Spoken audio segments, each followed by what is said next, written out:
We're back in studio with Gary Swanson at the moment, and we saw pretty much the first half of what I would consider to be really the old Africa, the way that it has been romanticized and talked about and written about by really great writers over the years. I think you were very fortunate when you were able to go there at that particular time. Tell us about, again, the inspiration there.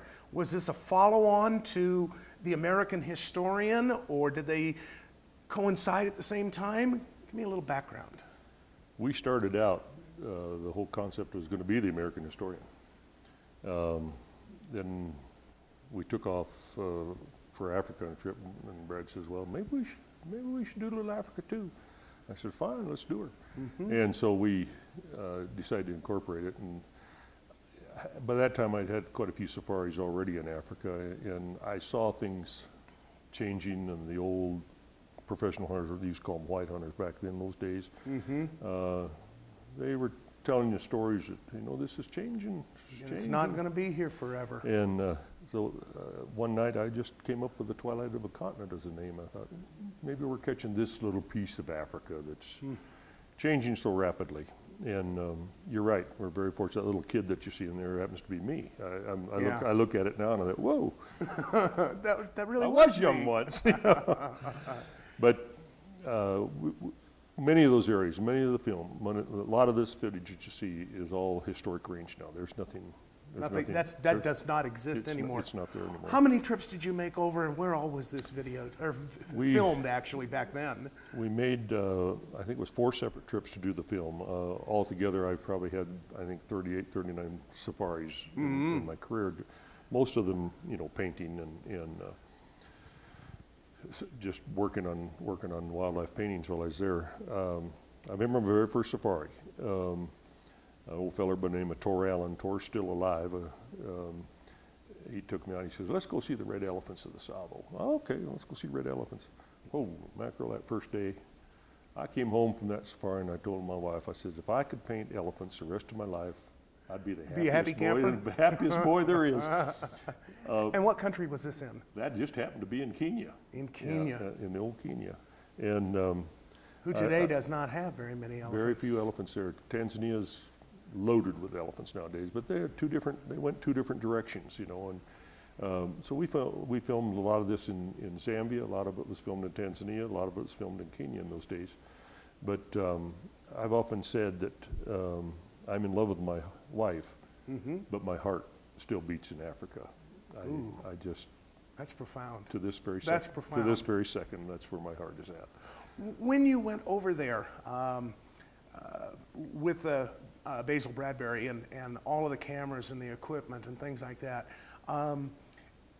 obviously, you know, you told us 176 pounds of stuff for the American Historian. I can only imagine what the trials and tribulations would have been going through Africa. Yeah. It was interesting. We took 2 other backup cameras at that point in time.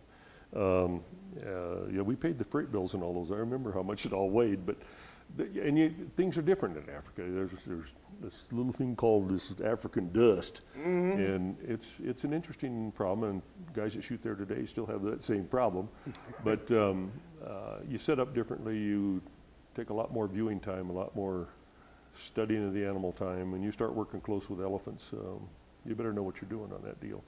Wow. And that old Tor Allen, he spent 9 safaris teaching me about elephants and how to interwork with them and be close to them. And then with lions pretty much the same thing. You kind of you stay on guard all the time. You know, you don't let your guard down. We've had a few close calls, and we noticed that in some of the film, that you did have somebody who was backing you up, unlike in North America. Yeah, that's true. It seems like everything in Africa either wants to bite you, stick you, or boy, that's a fact. Stomp you. That's a fact. And they kind of keep a close eye on you. We always worked with the governments of whatever country we were in, and they would send their own game scouts with us. A couple of them were just excellent men in the field, great trackers, everything else that went with it. Down in Zambia, we had a young man by the name of Kalia. He was the chief elephant control officer, and that boy understood his elephants. He knew his stuff down there too, and he had to get us out of a couple of jams that surprised everybody, including him. You know, things happen in split-second time. You know. As I think we're about to see, you know, now we're getting into even more dangerous game with now what you're about to see with the buffalo, the lion, the leopard, and obviously the elephants. I mean, again, you put yourself in some harrowing experience areas, and when we come back at the end of the film to talk about it, your personal experiences, and I'd like your view on where you think Africa is headed today, and maybe is it already more than now the twilight of a continent? Is it a resource lost?